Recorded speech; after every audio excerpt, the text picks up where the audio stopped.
The waitress shielded the Alpha King's mother. His revenge left the entire kingdom speechless. What could drive an ordinary waitress to shield the Alpha King's mother? And what kind of revenge could leave an entire kingdom without words? Hello, everyone, and welcome back to the channel. Before we begin, subscribe and turn on notifications so you never miss another story of courage, destiny, justice, and unexpected love. Thank you for spending your time with us and for continuing to support the stories we share. Tell us in the comments, would you risk everything to protect a stranger simply because you believed it was the right thing to do? Now settle in and follow closely, because tonight's story begins with a waitress, a powerful kingdom, and one decision that is about to change everything. If she leaves this room, then I leave with her. Emily Carter heard her own voice before she fully understood that she had spoken. The Royal Moon Hotel ballroom went quiet around her, not completely, but enough that the soft clink of silverware suddenly sounded too loud. Less than 10 feet away, 2 security officers had stopped beside an older woman in a plain gray coat. The woman looked tired, one hand resting against the back of a chair as if standing had become more difficult than she wanted anyone to notice. Between them and the crowded ballroom stood Emily, still holding a serving tray against her hip. Victoria Ashford slowly turned from her table. Her midnight blue gown, diamond earrings, and silver Alpha family crest made her impossible to mistake for anyone without influence. "Excuse me?" she asked. Emily could feel her manager, Daniel Brooks, staring at her from across the room. Every instinct built during 3 years of restaurant work told her to lower her eyes, apologize, and return to the kitchen. She needed this job. Her rent was due in 9 days. Her savings would barely cover 2 weeks without another paycheck. None of that changed what she had just seen. "She has not done anything wrong," Emily said. Victoria glanced toward the older woman as though the explanation bored her. "She was asked to leave this section. She needs somewhere to sit. This section is reserved." Emily looked around. 6 chairs at Victoria's table were empty. Beyond them, nearly 200 guests filled the ballroom beneath crystal chandeliers and banners bearing the royal silver wolf crest. The royal summit would begin the following morning, and some of the most influential Alpha families in the kingdom had gathered here tonight. There were enough people in the room to help. Not one had moved. Daniel finally reached Emily. "That is enough," he whispered. His smile remained fixed for the guests, but his eyes carried a warning. "Go back to your station." Emily looked at the older woman. Her face had gone pale. "Ma'am, are you feeling all right?" The woman gave a small nod. "I only need a moment." Emily immediately lowered her tray onto an empty service table. Victoria's expression hardened. "Did you hear your manager?" "Yes." Emily pulled out the nearest chair. "And I heard her." She guided the chair toward the woman without touching her. "Would you like to sit down?" The older woman studied Emily with clear gray eyes. Something about that gaze felt strangely calm, almost assessing. "Thank you," she said. She sat. A whisper moved through the surrounding tables. Emily caught fragments. "Waitress. Omega. Ashford. Fired." Daniel leaned closer. "Emily, kitchen. Now." Before she could answer, Victoria stepped forward. "No. I want to understand something." Her attention settled on Emily's name badge. "Emily Carter, is it?" "Yes." "Do you understand who you are speaking to?" Emily's pulse beat hard beneath her collar. Of course she understood. Everyone knew the Ashford family. Marcus Ashford sat on the royal council, and Victoria had spent the entire evening surrounded by people eager to earn her approval. Emily was a waitress with sore feet after nearly 10 hours on shift. She had no title, no influential family, and no one in that ballroom who would risk their position for her. She glanced at the woman in the gray coat, then back at Victoria. "Yes," Emily said quietly. "I also understand who you are speaking to." The silence deepened. Daniel's face drained of color. Victoria stared at Emily as if an employee had suddenly become something she could not categorize. The older woman said nothing, but Emily noticed the faintest change in her expression. Approval, perhaps. Or surprise. Emily could not know that before the night ended, everyone in that ballroom would discover exactly who the woman in the grey coat was. For now, she knew only that someone needed a chair, and everyone powerful enough to help had chosen to watch. 3 hours earlier, Emily Carter had been carrying 2 coffee pots through the service hallway when a dishwasher named Noah nearly dropped an entire rack of glasses. She caught the edge of the rack with her free hand, steadied it, and set both coffee pots on the counter before anything reached the floor. "You okay?" she asked. Noah looked 16 even though Emily knew he was 19. It was his 3rd shift at the Royal Moon Hotel, and tonight had already convinced him that every mistake would become a disaster. "Daniel told me if I break anything else, I am done." Emily glanced toward the ballroom doors. "Then we will say I bumped the rack." Noah stared at her. "Why would you do that?" "Because I have been here 3 years and Daniel is not firing me over 2 glasses." She handed him a clean towel. "Slow down. Rushing makes everything heavier." That was how Emily moved through most days, quietly fixing problems before anyone important noticed there had been one. At 23, she had learned that being an omega in a hotel built for powerful families meant becoming useful without becoming visible. Guests remembered the wine, the flowers, and whether their steak arrived medium rare. They rarely remembered the person carrying the plate. Emily had stopped expecting them to. She worked breakfast shifts when someone called out, covered banquet service when tips were better, and took every extra hour she could because rent did not care whether her feet hurt after 10 hours. Her apartment was 12 minutes from the hotel in an old brick building with unreliable heat and a kitchen window that faced another brick wall. It was not much, but it was hers. On the refrigerator she kept a small envelope marked someday. $20 went into it whenever she could spare $20. Some weeks, nothing did. Emily. Daniel appeared at the end of the hallway holding a clipboard. "Table 14 needs sparkling water, Table 9 says their soup is cold, and the Ashford party arrives in 20 minutes. I am going." She picked up the coffee again. "And Carter?" She turned. "Tonight is not a normal banquet. Royal Council families are attending. Nobody improvises, nobody argues, and nobody gives me a reason to remember their name." Emily looked at the name badge pinned to her uniform. "That seems difficult since it is right here." Noah covered a laugh with a cough. Daniel did not smile. "Just do your job." Emily did. She replaced the soup without blaming the kitchen, brought sparkling water to table 14, and found an extra cushion for an elderly guest whose back was bothering him. When a young busboy spilled water near the entrance, Emily helped wipe it up before Daniel could see. None of it felt heroic. It was simply easier to make someone else's night less difficult when she could. Shortly before 6, the ballroom changed. Security checked doors.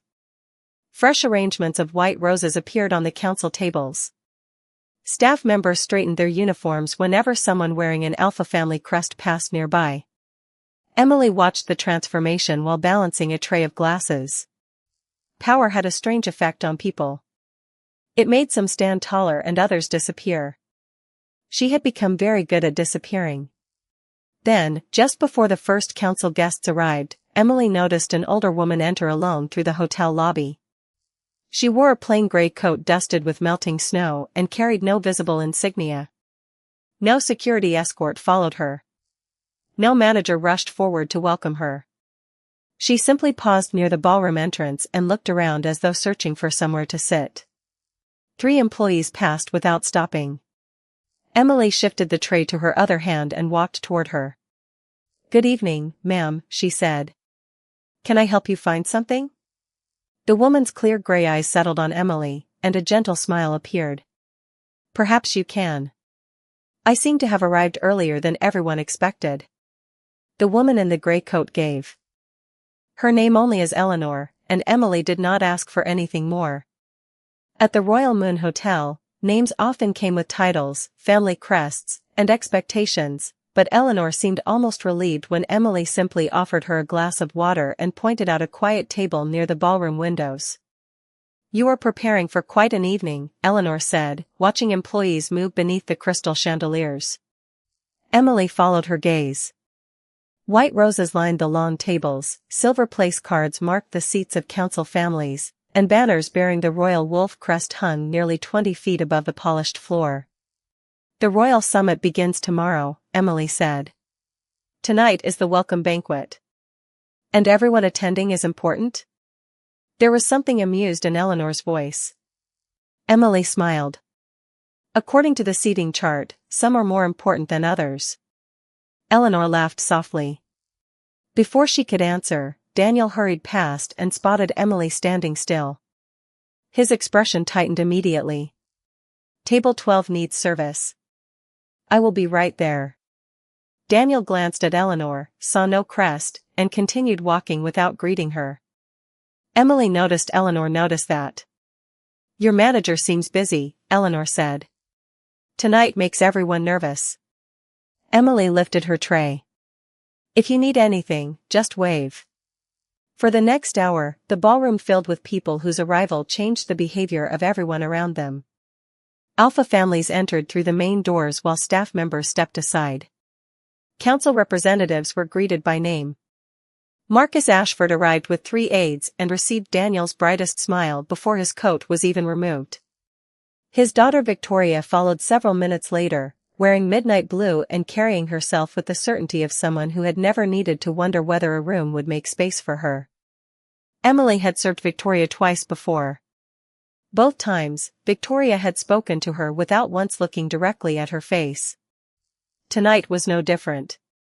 "Sparkling water," Victoria said as Emily approached. "Lime." "No lemon."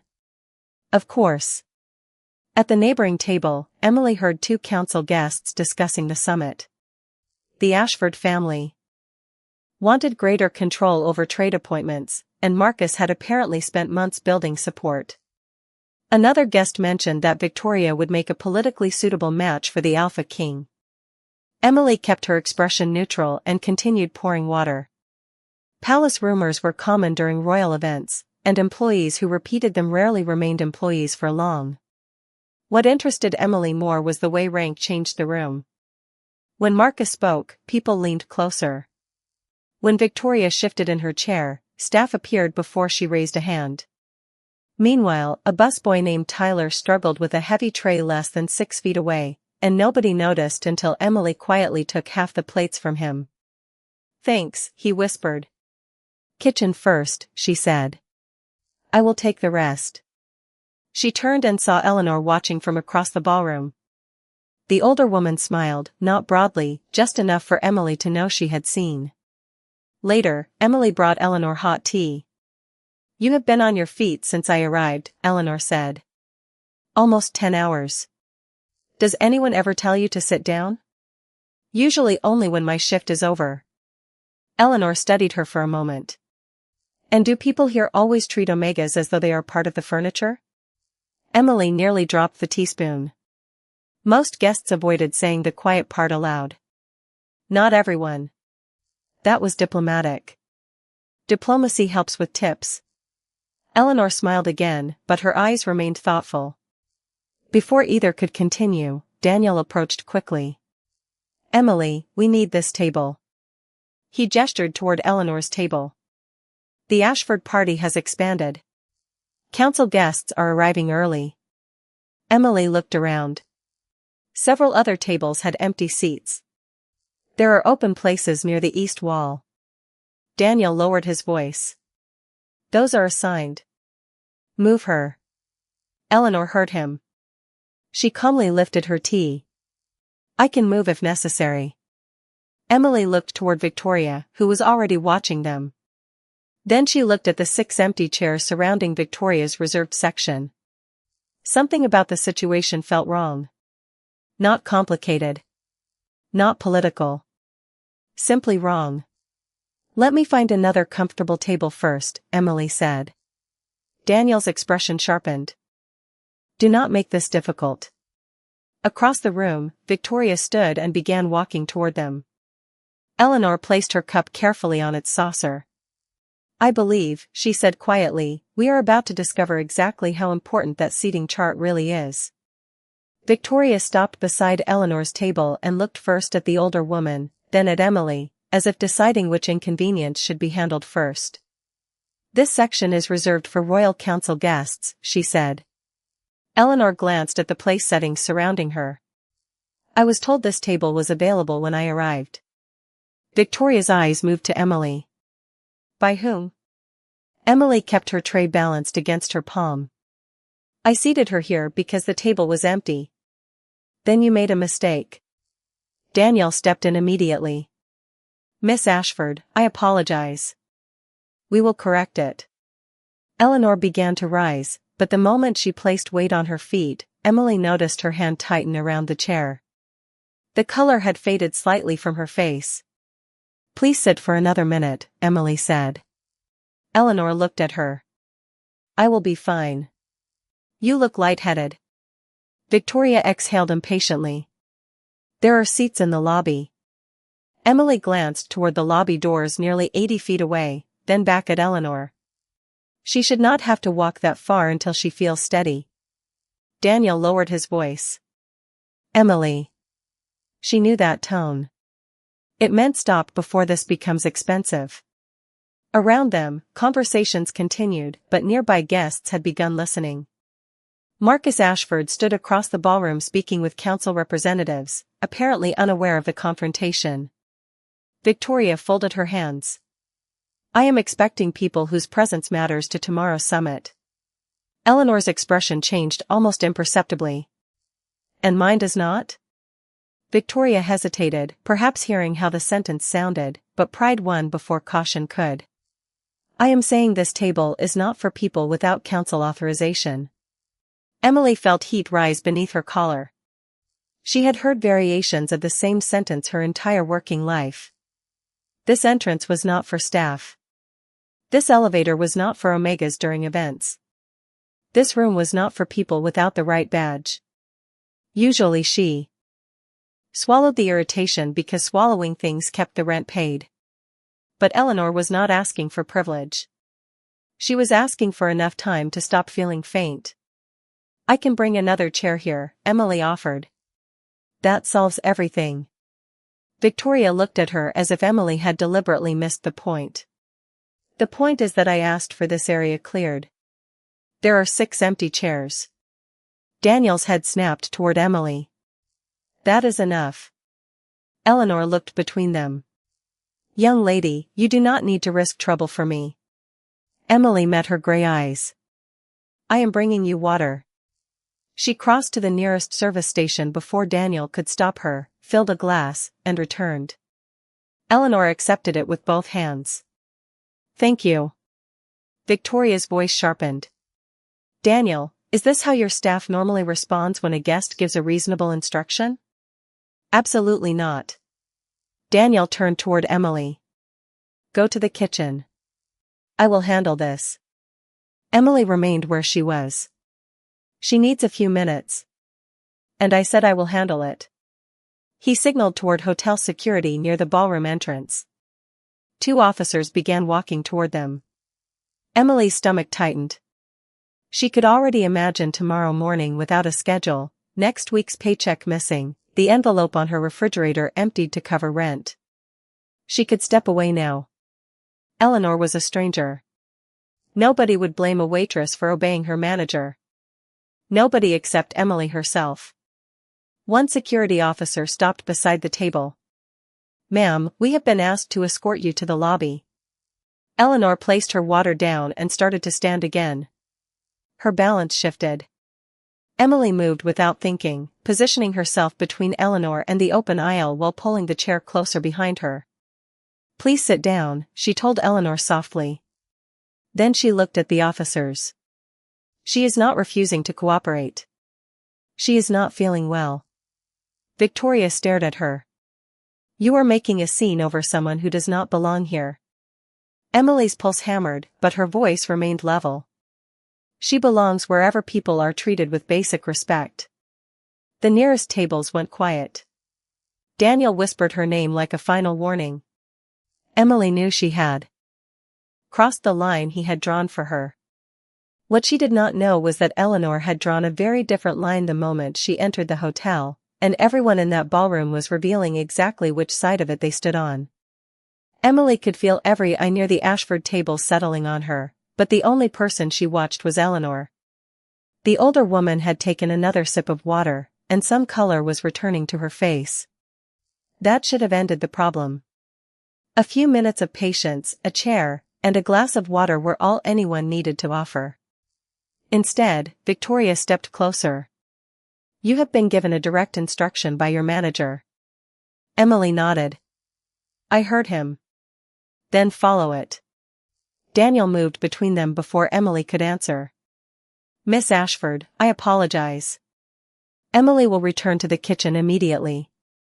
He looked at Emily, and the fear beneath his frustration was unmistakable. The royal summit represented contracts, prestige, and months of planning. To him, Victoria was not simply a difficult guest. She was access to people who could affect the hotel for years. Emily understood that. Understanding it did not make Eleanor less human. I will go as soon as she is steady enough to move safely, Emily said. Daniel stared at her. This is not your decision. Eleanor quietly placed the glass on the table. He is right about one thing, Emily. You should not lose your livelihood because of me. Emily looked at her. The softness in Eleanor's voice made the warning harder to ignore. Her rent flashed through her mind again. So did the grocery list taped beside her refrigerator and the small envelope marked someday. She imagined explaining to a future employer why she had been fired from one of the most prestigious hotels in the kingdom. Then Eleanor tried to rise once more and immediately reached for the chair. Emily made her choice. Please stay seated. Victoria gave a short, disbelieving laugh. This is absurd. She can wait in the lobby like anyone else. Emily turned toward her. If you were feeling faint, I would bring you a chair too. That is not the same. Why? The single word changed the air around them. Victoria's expression cooled. Because I am an invited guest of the royal summit. Emily glanced at Eleanor's plain coat. And she is still a guest of this hotel. Daniel stepped closer. Emily, stop. I am not trying to embarrass anyone. You are embarrassing yourself. That hurt more than Emily expected, perhaps because Daniel had known her for 3 years. He knew she covered shifts without complaint. He knew she stayed late when banquets ran over. He knew she had never raised her voice at a guest. None of it mattered now because the person standing opposite her had a more valuable last name. One of the security officers cleared his throat. We can bring a wheelchair if the lady needs assistance. Emily looked at him with immediate relief. Thank you. That would help. Victoria shook her head. No. I asked for the area cleared, not turned into a medical station. Eleanor's eyes lifted toward Victoria.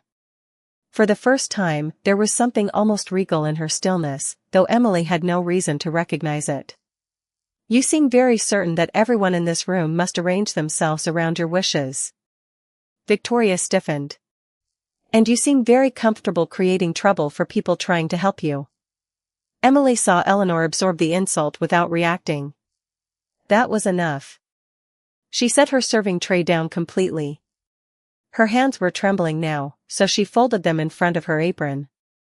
Miss Ashford, she did not create this situation. And you believe you know better than your manager? No. I believe I know when someone needs kindness more than a seating chart needs protecting. The nearby tables fell silent again. Daniel closed his eyes for half a second. When he opened them, something had changed. Emily Carter, this is your final warning. Apologize to Miss Ashford, return to the kitchen, and let security handle the guest. Emily looked at Victoria, then at Eleanor. She could apologize for interrupting dinner. She could apologize for making people uncomfortable. But apologizing for helping Eleanor would turn the one thing she knew was right into something shameful. "I am sorry the banquet was interrupted," Emily said carefully. Daniel exhaled in relief too soon. Emily continued, "But I will not apologize for making sure she is safe." Daniel's face hardened. Victoria's eyes narrowed. And Eleanor, still seated in her plain grey coat, looked at Emily with an expression she would remember long after the chandeliers went dark. "Then you leave me no choice," Daniel said. His hand moved toward the name badge pinned above Emily's heart. Daniel's fingers stopped less than an inch from Emily's name badge. For one strange second, she noticed everything except him: the warmth of the chandeliers against her face, the quiet hum of the ventilation system, the scent of roasted vegetables drifting from the kitchen, and Eleanor's half-finished glass of water resting on the white tablecloth. Then Emily took one step back. "I can remove it myself." Daniel lowered his hand. His jaw tightened. Emily reached for the small metal badge she had pinned to the same place almost every shift for 3 years. Emily Carter. 2 ordinary words. Yet taking it off felt heavier than she expected. Around her, guests pretended not to stare. Some looked down at their plates. Others watched openly. Victoria remained perfectly still. Emily placed the badge in Daniel's palm. "Am I fired?" she asked. Daniel hesitated, perhaps because saying it aloud made the moment more permanent. "You refused a direct instruction in front of guests." "That is not what I asked." His eyes met hers. "Yes. Your employment ends tonight." Emily felt the sentence settle inside her. 9 days until rent. Less than $400 in savings. No health coverage after the end of the month. She could already see tomorrow morning, waking without an alarm, opening job listings, calculating how many meals she could stretch from what remained in her kitchen. Her wolf stirred beneath the fear, not with anger, but with the old instinct to make herself smaller until danger passed. Emily forced herself to remain standing straight. "Then I need my final hours documented before I leave." Daniel blinked, apparently expecting tears or an argument. "Payroll will handle it." "Thank you." Victoria gave a faint sigh, as if an inconvenient delay had finally been resolved. "Now perhaps we can continue the evening." Emily turned toward Eleanor. The older woman had risen again, more carefully this time. "Emily," she said, "you do not have to do anything else for me." Emily looked at the water glass. "Are you still dizzy?" Eleanor paused. "A little." Emily nodded toward the security officer who had offered assistance. "Could you please bring that wheelchair now?" He glanced uncertainly at Daniel. Emily almost laughed at the absurdity of needing permission when she was no longer an employee. "I do not work here anymore," she said quietly. "So I suppose I am asking as another guest." Something softened in the officer's face. "I will get it." He walked away. Victoria stared at Emily. "You lost your job and you are still doing this?" Emily picked up Eleanor's coat from the back of the chair and held it for her. Losing my job did not make her feel better. Eleanor studied her with an intensity that made Emily suddenly self-conscious. "You should be angry with me." "Why?" "Because if I had simply left when they asked, you would still have your position." Emily shook her head. "If you had left because you wanted to, that would be different. You were being pushed out while you could barely stand." Her voice softened. "I made my decision." The wheelchair arrived. Emily helped move the chair aside so Eleanor could sit comfortably, careful not to crowd her. Then she handed the older woman her gray coat. Eleanor took it but did not put it on. "Where will you go now?" "Home, eventually." "And tomorrow?" Emily managed a small smile. "I will start looking for work." Eleanor's expression tightened with something Emily could not read. "Because of me?"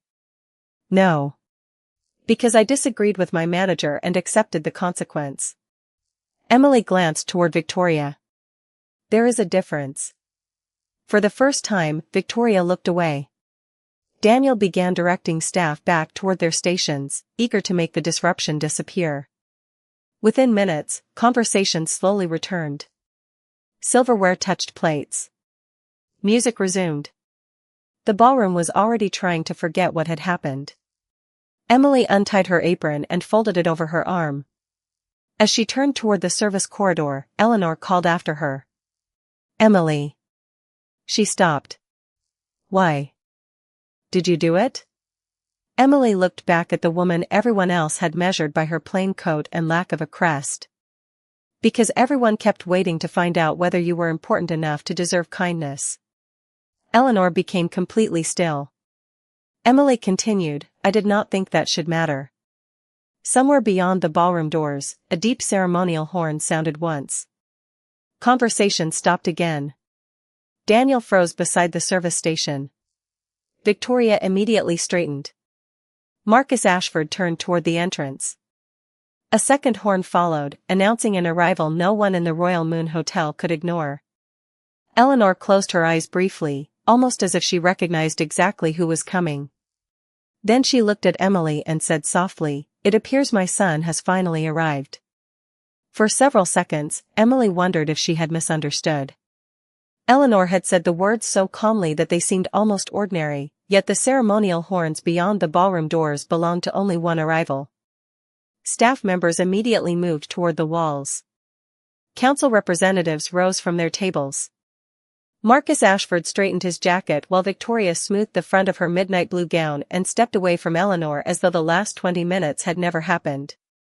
Daniel stared toward the entrance, then quickly checked every table in sight. Emily remained near the service corridor with her folded apron over one arm, no name badge above her heart, and the uncomfortable realization that she was technically no longer supposed to be there. "Your son," she whispered. Eleanor looked at her, and the faintest smile touched her face. "Yes." Before Emily could ask another question, the ballroom doors opened.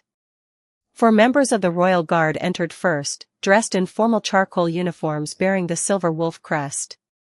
Behind them walked a tall man in a black suit and dark overcoat. Alpha King Alexander Whitmore did not need an announcement. Emily had seen his photograph on newspapers, government notices, and the framed portrait hanging in the hotel lobby, but none of those images captured the stillness that followed him into a room. He looked to be in his early 30s. Broad-shouldered, dark-haired, and composed, with gray eyes that moved across the ballroom in a single measured sweep. Every wolf instinct inside Emily recognized authority before her mind caught up. Around her, heads lowered. Marcus Ashford moved forward with a practiced smile. "Your Majesty, Silver Ridge welcomes you. We have prepared everything for tomorrow's summit." Alexander barely seemed to hear him. His gaze had stopped somewhere beyond Marcus. On Eleanor. The Alpha King's expression changed. Not dramatically. Just enough that Emily saw concern replace ceremony. He walked past Marcus. Then past Victoria. Then past Daniel. Nobody attempted to stop him. "Mother." The word landed across the ballroom more effectively than a shout. Emily forgot to breathe. Victoria's face lost its color. Daniel turned slowly toward Eleanor, then toward the name badge still trapped in his hand.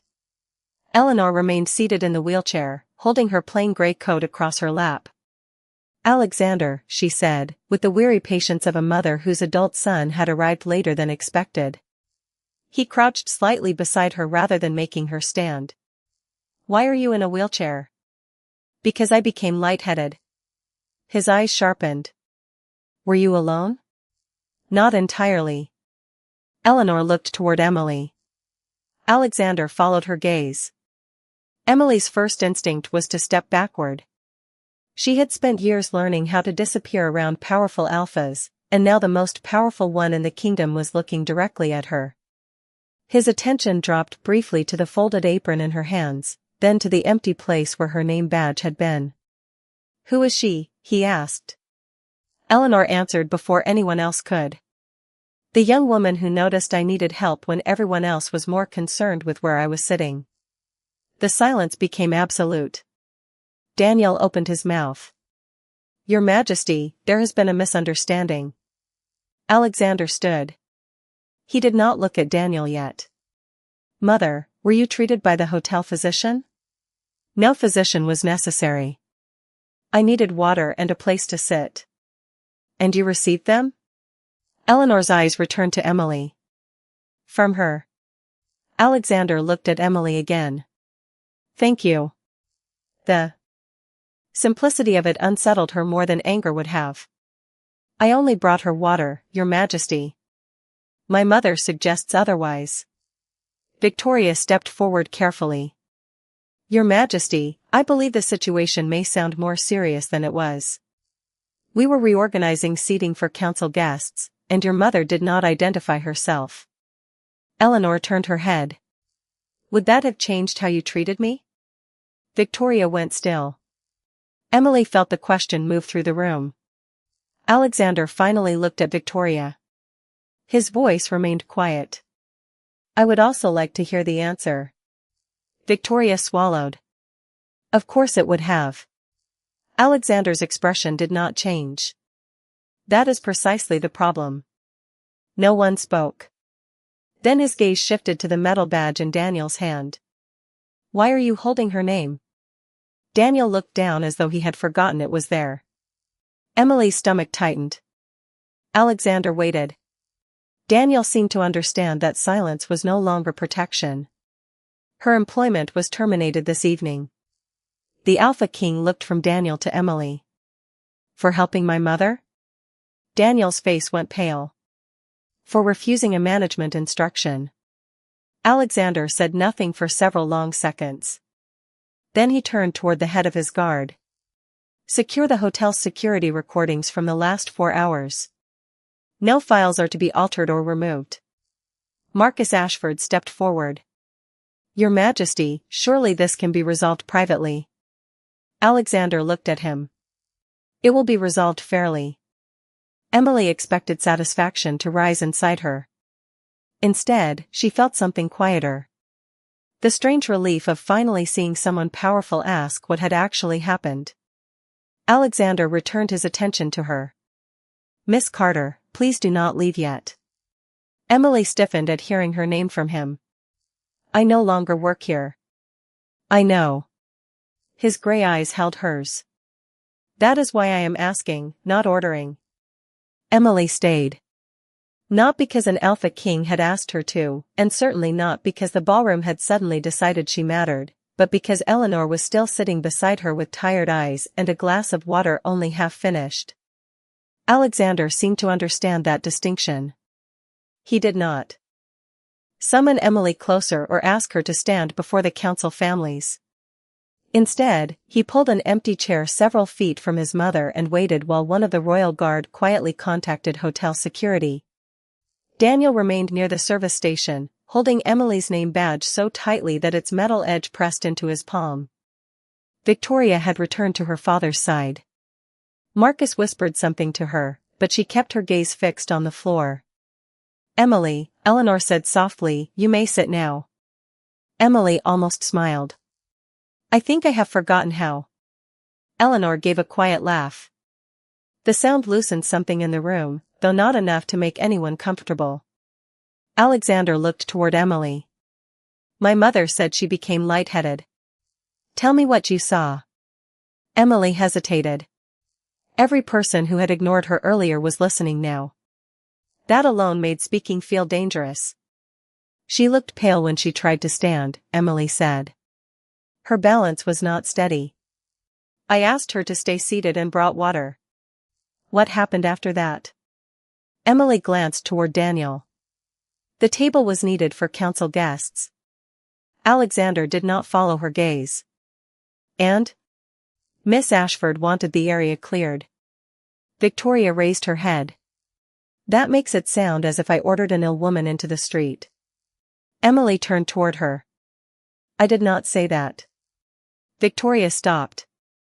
Alexander's expression remained unreadable. Continue, Miss Carter. Emily took a slow breath. Security was called to escort Eleanor to the lobby. I asked for a few minutes because she still looked unwell. Daniel told me to return to the kitchen. I refused. Why? Because she was still unwell. Alexander waited, perhaps expecting more. Emily had nothing else to give him. The reason had been that simple. A member of the royal guard approached and spoke quietly to Alexander. The recordings are available, Your Majesty. Ballroom cameras and service corridor coverage. No interruptions in the files. Alexander nodded. Display the relevant ballroom footage here. Daniel stepped forward. Your Majesty, perhaps we could review it in my office. Alexander finally looked directly at him. Why?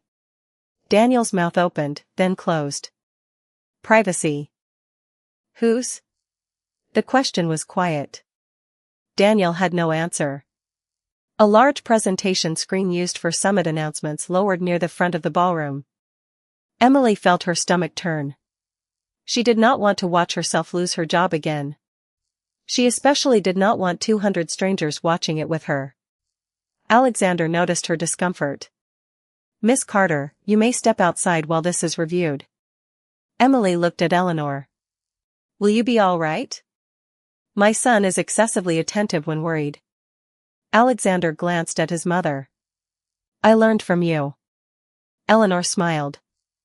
Emily almost accepted the offer to leave, but then she remembered Noah in the service hallway, Tyler struggling with his tray, and all the employees who had learned the same lesson she had: stay useful, stay quiet, never become expensive. I will stay, she said. The footage began without sound. There was Eleanor arriving alone. 3 employees walked past her. Then Emily crossed the lobby and stopped. The recording advanced. Emily brought tea. Daniel approached. Victoria arrived. Eleanor tried to stand and reached for the chair. Emily moved toward her. Security approached. The entire sequence looked even simpler from a distance. No shouting. No disruption until people decided an elderly woman's chair mattered more than her condition. Then came the moment Daniel demanded an apology. Emily watched herself remove her name badge and place it in his hand. Nobody in the ballroom spoke. Alexander did not look angry. That was what made the silence heavier. He watched until the recording showed Emily requesting a wheelchair after she had already been fired. Only then did he raise one hand. The footage stopped. Alexander looked first at Daniel, then Victoria, then the surrounding council tables. I want everyone here to understand what I just watched. Marcus shifted uneasily. Alexander continued, a woman appeared to have no rank, no escort, and no useful name. So kindness became negotiable. His gaze moved toward his mother. The fact that she is Queen Mother does not make what happened worse. Emily saw Victoria look up in surprise. Alexander's voice remained calm. It means we were fortunate enough to discover what happens here to people who are not. No one moved. Then Alexander turned toward Emily. And the only person who behaved as though my mother's identity did not matter was the person with the least authority in this room. Emily's throat tightened. Alexander looked toward the royal guard. Tomorrow's summit agenda is changing. Before this kingdom discusses who deserves greater influence, we are going to determine what they do with the influence they already have. The ballroom remained silent after Alexander changed the summit agenda, but Emily sensed the silence had changed with it. Before, people had watched because a waitress had challenged someone above her rank. Now they watched because the Alpha King had forced them to consider what rank had allowed them to ignore. Marcus Ashford was the first to recover. Your Majesty, tomorrow's summit involves trade appointments, regional contracts, and council responsibilities that have been negotiated for months. Surely one unfortunate incident should not interfere with matters affecting the entire kingdom. Alexander turned toward him. I agree. Marcus seemed relieved until Alexander continued. One incident should not. A pattern should. Emily saw Daniel's shoulders stiffen. Alexander motioned toward the head of the royal guard. Request the hotel's employee complaint records for the last 2 years, including disciplinary actions connected to council events. I also want the hospitality contracts currently under consideration for royal renewal. Daniel swallowed. Your Majesty, those records contain confidential information. Then they will be reviewed confidentially by an independent office. Alexander's tone never rose. No conclusions will be made tonight. Eleanor watched her son with quiet approval. Emily understood then why Alexander's calm felt more powerful than anger. Anger could be dismissed as personal. Procedure could not. Victoria stepped away from her father. I behaved poorly, she said. Every face turned toward her. She looked at Eleanor first. I assumed you had no right to be there because I did not recognize you. That was wrong. Eleanor regarded her steadily. Would you be saying that if my son had not walked through those doors? Victoria's lips parted. She did not answer immediately. I do not know. Eleanor nodded once. That is at least truthful. Victoria then faced Emily. The effort seemed harder. And I should not have spoken to you the way I did. Emily could feel the room waiting for her response, as if forgiveness were another performance expected from the lowest-ranking person present. She refused to make it one. Thank you for saying that. Nothing more. Victoria lowered her eyes. Daniel cleared his throat. Emily, I may have acted too quickly regarding your employment. Emily looked at the name badge still in his hand. You fired me because I would not apologize for helping someone who felt faint. I was trying to control a difficult situation. I know. Then you understand. Emily shook her head gently. Understanding why you did something does not make it right. Daniel became quiet. Alexander's gaze shifted between them. Miss Carter, your employment status will not be decided by me. Emily blinked. She had expected almost anything except that.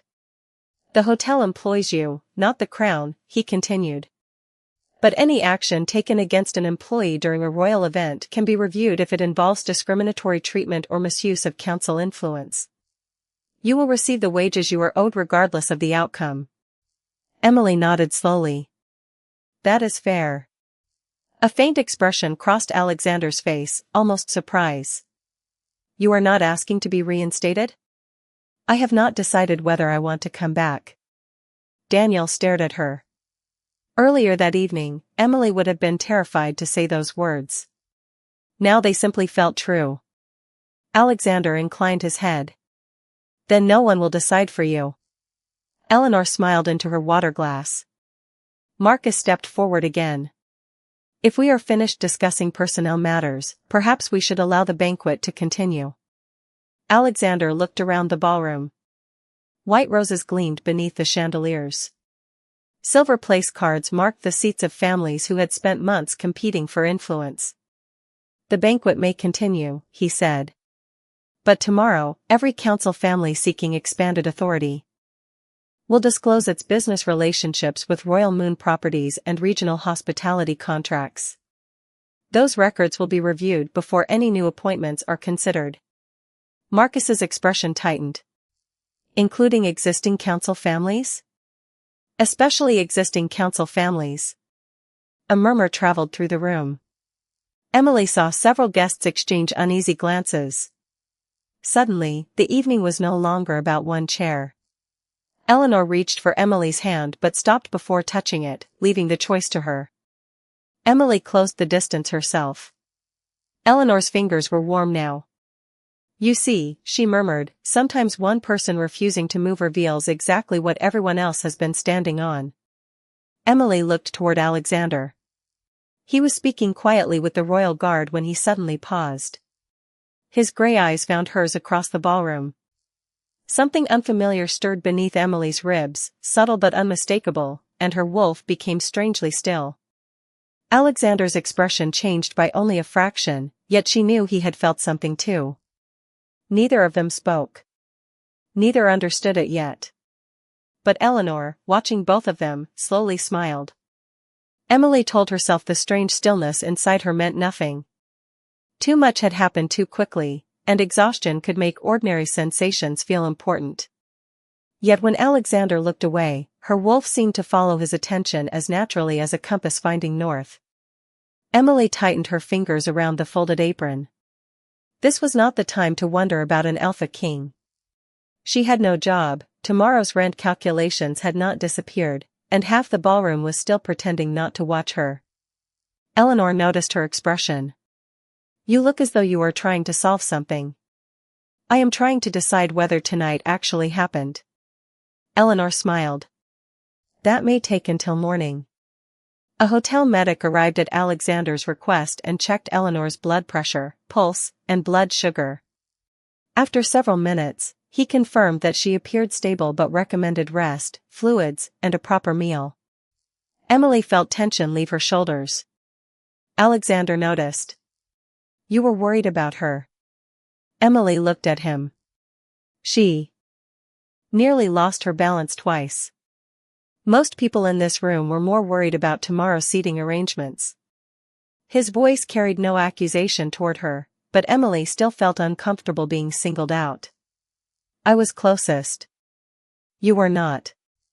She remembered the employees who had walked past Eleanor, the guests sitting within arm's reach, and the 6 empty chairs Victoria had guarded as though they were treasures. Alexander was right. Emily had simply been the person who stopped. Before she could answer, a royal guard officer approached with a tablet. "Your Majesty, the preliminary records are ready." Alexander read silently. His expression did not change, but the air around him seemed to cool. "How many?" 27 employee complaints tied to high-level events during the last 18 months. 11 mentioned preferential treatment connected to council families. 9 resulted in disciplinary action against the employee who filed the complaint. Daniel's face went pale. "Those numbers require context." Alexander looked at him. "Then the review will provide it." Marcus Ashford stepped closer. "Surely you are not suggesting my family is responsible for hotel management decisions." "I have suggested nothing," Alexander said.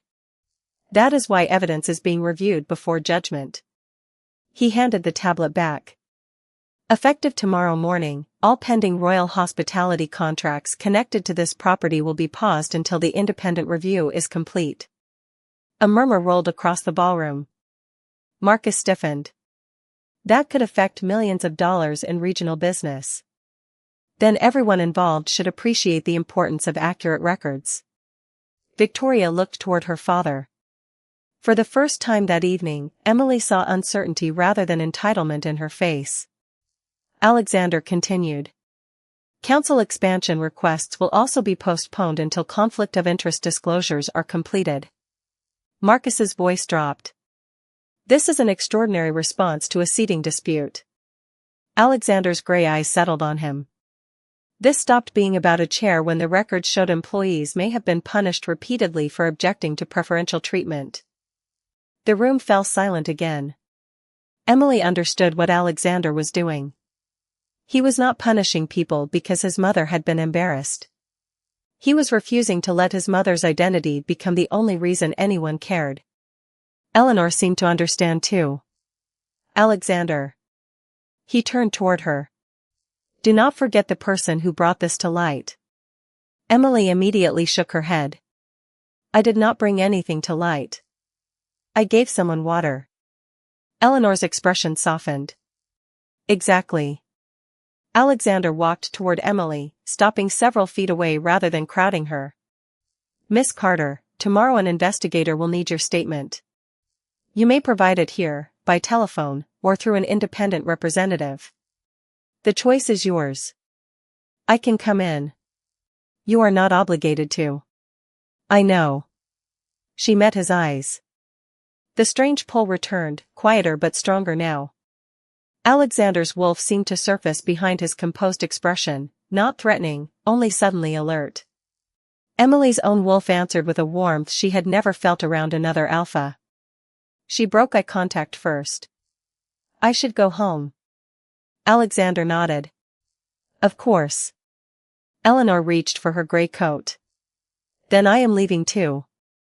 Alexander frowned. Mother, you are going upstairs to rest. Eventually. She looked at Emily. First, I would like to walk her to the lobby. Emily almost protested, but Eleanor was already standing carefully. Alexander offered his arm, and Eleanor accepted it. As the three of them crossed the ballroom, people stepped aside. Hours earlier, nobody had noticed Eleanor because they believed she was ordinary. Now every head turned because they knew she was Queen Mother. Emily found the contrast almost painful. At the lobby doors, she stopped. Good night, Eleanor. Alexander's eyebrows lifted slightly at the informal name, but his mother smiled. Good night, Emily. Then Eleanor leaned closer. And do not let tomorrow frighten you. Truth does not become less true because powerful people finally have to hear it. Emily nodded and turned toward the exit. Behind her, Alexander watched until the doors closed. Eleanor glanced at her son. You felt it. Alexander remained silent. Alexander. His eyes stayed on the doors through which Emily had disappeared. Yes, he said quietly. For the first time that evening, the Alpha King's perfect composure showed the smallest crack. And so did my wolf. Emily slept for less than 4 hours. By 7 the next morning, she was sitting at her kitchen table with a mug of coffee cooling between her hands and 3 job listings open on her phone. Daylight pushed weakly through the narrow window of her apartment, turning the brick wall outside a pale orange. Her folded Royal Moon uniform rested on the chair beside her. She had washed it out of habit before remembering she might never wear it again. That realization should have frightened her more than it did. Instead, Emily kept thinking about Eleanor, the ballroom footage, and the moment Alexander had looked at her as if something invisible had passed between them. Her wolf had been unusually restless since then. At 8:15, Emily received a call from an independent investigator requesting her statement. By 9:30, she was back at the Royal Moon Hotel. The lobby felt different in daylight. There were no chandeliers glowing over evening gowns, no music, no servers carrying silver trays. Yet the tension was stronger. Council representatives moved through the halls with folders in their hands while members of the royal administrative staff occupied 2 conference rooms. Emily gave her statement without exaggeration. She described Eleanor arriving, the seating dispute, Victoria's request, Daniel's instructions, the security officers, and her dismissal.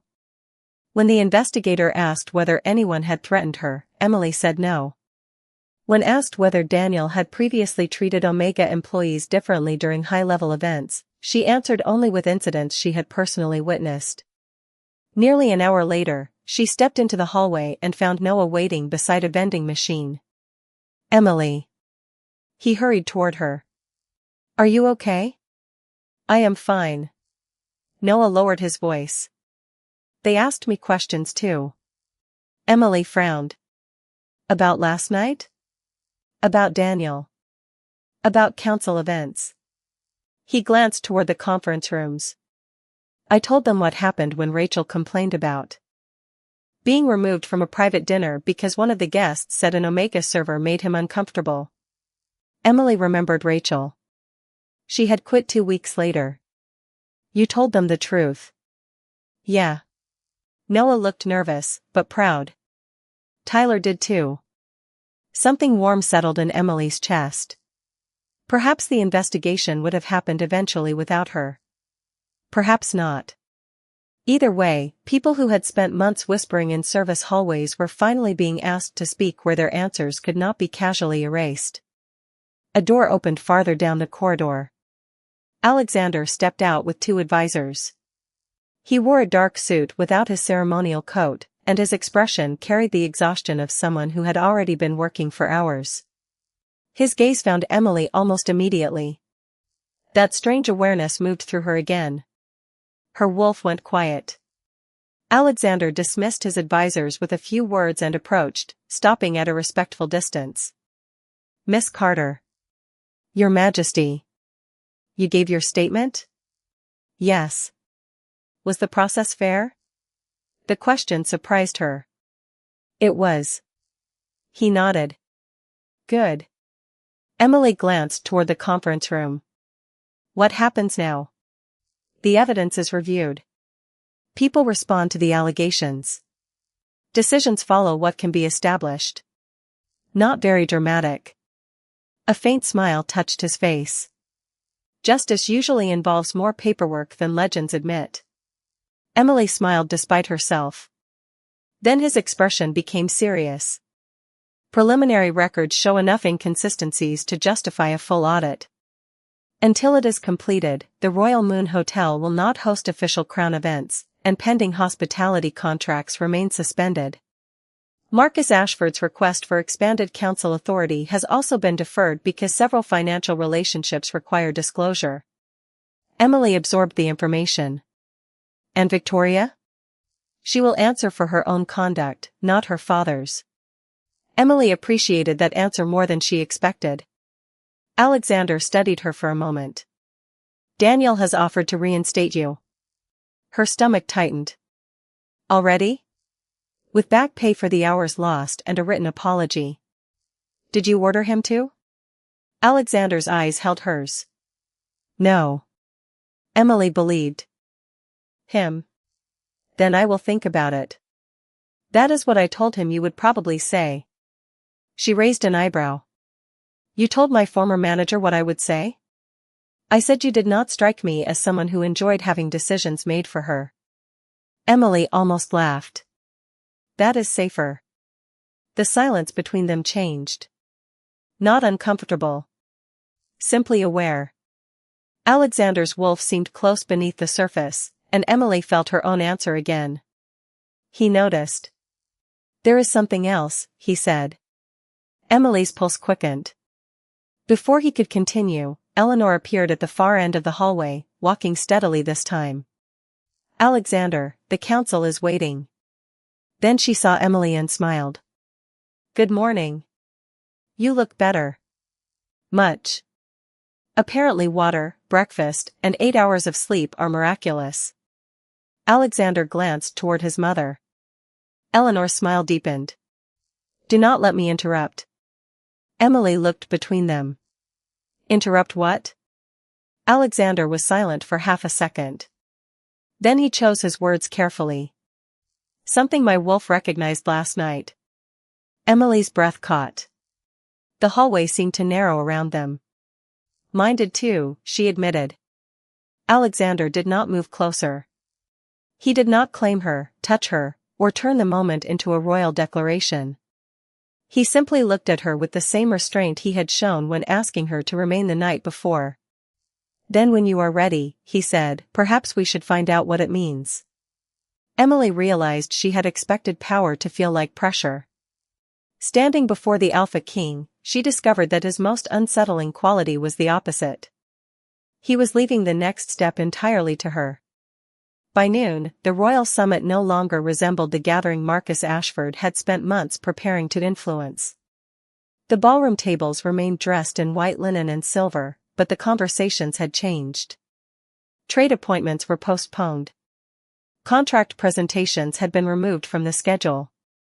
In their place sat auditors, legal advisors, employee representatives, and council members reviewing disclosure requirements that had never before received this much attention.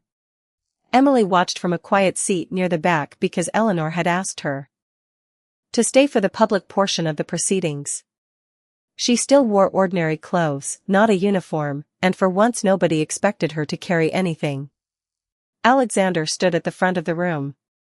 He did not mention his mother's humiliation when he addressed the council. Yesterday revealed a weakness in how influence is exercised around royal institutions, he said. Today we determine whether that weakness belongs to one evening or to a larger pattern. Marcus shifted in his chair. Daniel sat several rows away with representatives from hotel ownership. Victoria sat beside her father but seemed different from the woman Emily had faced the night before. Her posture remained straight, yet the certainty was gone. Alexander continued. Until the independent review is complete, Royal Moon Properties will receive no new crown contracts. Existing agreements will be examined for compliance. Requests for expanded council authority connected to undisclosed financial relationships are suspended. A ripple moved through the room. Marcus rose. Your Majesty, these measures will be described as retaliation. Alexander looked at him calmly. Then the record should show that no contract has been cancelled as punishment, no council member has been removed without review, and no individual has been denied the opportunity to respond. If accountability feels like retaliation, that is worth examining too. Marcus slowly sat down. Emily felt Eleanor's hand settle lightly over hers. He learned patience late, Eleanor whispered. But he learned it well. Alexander's gaze briefly found them before returning to the council. There is another matter. Daniel visibly stiffened. Employee complaints connected to royal events will no longer be investigated solely by the businesses named in those complaints. An independent reporting channel will be established for workers serving crown functions, regardless of rank. Emily thought of Rachel. Noah. Tyler. People whose names would never appear on council banners but whose work kept places like this functioning. Alexander paused. And no employee should need to discover that an elderly guest is the Queen Mother before basic dignity becomes policy. The room became completely still. There it was, Emily realized. Not revenge against Victoria. Not humiliation for Daniel. Something larger. Alexander had taken the moment everyone expected him to make personal and turned it into a rule that would protect people his mother would never meet. Eleanor's eyes shone, though she quickly looked away. When the session ended, guests rose slowly, speaking in subdued voices. Victoria approached Emily before leaving. I owe you more than yesterday's apology. Emily waited. I kept thinking about what Queen Eleanor asked me, Victoria said. Whether I would have apologized if I never learned who she was. She swallowed. I do not think I would have. Emily appreciated the admission. What matters is what you do after realizing that. Victoria nodded and walked away. Daniel came next, holding a small envelope and Emily's name badge. Your written apology, your final wages, and an offer of reinstatement, he said. Emily accepted the envelope but left the badge in his hand. I will take the apology and the wages. Daniel looked at the badge. Not the job? Emily glanced around the ballroom where she had spent 3 years learning to disappear. Not today. She expected fear. Instead, she felt light. Daniel nodded once. I understand. After he left, Alexander approached. That looked final. It felt final. What will you do? Emily smiled faintly. Find out what I want before someone hands me another uniform. Approval warmed his gray eyes. Then the strange pull between them returned, stronger in the quiet room. Alexander stopped several feet away. About what we felt. Emily's wolf stirred. You know what it is? I have a suspicion. And you are not going to tell me? Not until I know whether you want the answer. Emily studied him. This man could silence council families with a sentence, yet he was waiting for permission to speak to a waitress who no longer even had a job. I want the answer, she said. Alexander took one slow breath. Then meet me tomorrow morning in the palace garden. No council. No guard standing beside us. No audience. Emily raised an eyebrow. And no titles? A small smile appeared. Especially no titles. Eleanor passed them on her way toward the doors and pretended not to notice either of them. Emily watched her go, remembering the gray coat, the empty chair, and the decision that had changed everything. Then she looked back at Alexander. For the first time, she wondered whether the kingdom's greatest surprise had already happened, or whether it was still waiting for them beneath tomorrow's morning sky. Emily arrived at the palace garden just after 8 the next morning and immediately noticed that Alexander had kept his promise. No council members waited beneath the stone archway. No ceremonial banners hung between the trees. The nearest guards remained far enough away to give them privacy, and Alexander himself stood beside a small fountain wearing a charcoal coat with no visible royal insignia. For the first time, he looked less like the Alpha King whose portrait hung across the kingdom and more like the man Eleanor had simply called her son. "Good morning," he said. "Good morning." Emily stopped several feet from him. Her wolf had already recognized his presence. That quiet warmth returned beneath her ribs, stronger than before but strangely peaceful. Alexander felt it too. She could see it in the brief change in his gray eyes. "You said you had an answer." "I said I had a suspicion." "That sounds conveniently less certain." His mouth curved slightly. "My mother warned me you would challenge the wording." Emily smiled. "Your mother knows me surprisingly well after one evening. My mother decided she liked you approximately 30 seconds after you ignored everyone important in the ballroom to bring her tea." "I did not ignore them." "You were simply unimpressed?" "That sounds more accurate." Alexander laughed softly, and the sound eased the last of Emily's nervousness. Then his expression became serious. "What we felt is recognition." Emily's wolf stirred. "A mate bond?" "The beginning of one, possibly." He did not move toward her. "But recognition is not acceptance, Emily. Instinct can point toward someone. It cannot make the decision for them." She studied him. "You are telling me I can walk away?" "Yes. Even if your wolf believes." "Otherwise?" "Especially then." Emily looked across the garden. Morning sunlight touched the bare branches, and drops of melting frost fell quietly onto the stone path. 2 days earlier, she had measured security by whether her next paycheck would cover rent. Now the Alpha King was standing before her discussing fate as though her consent mattered more than his certainty. "I do not know you," she said. "I know. I know you were fair when you could have been angry. I know you listened before making decisions. But that is not the same as knowing you." "Then we begin there." Emily looked back at him. "Begin where?" "Coffee." She blinked. "Coffee?" Dinner seemed too formal. A laugh escaped her. "The Alpha King is asking an unemployed waitress for coffee?" Alexander is asking Emily for coffee. Something inside her softened. Then Emily says yes. His smile reached his eyes this time. He extended his hand, then stopped before touching her.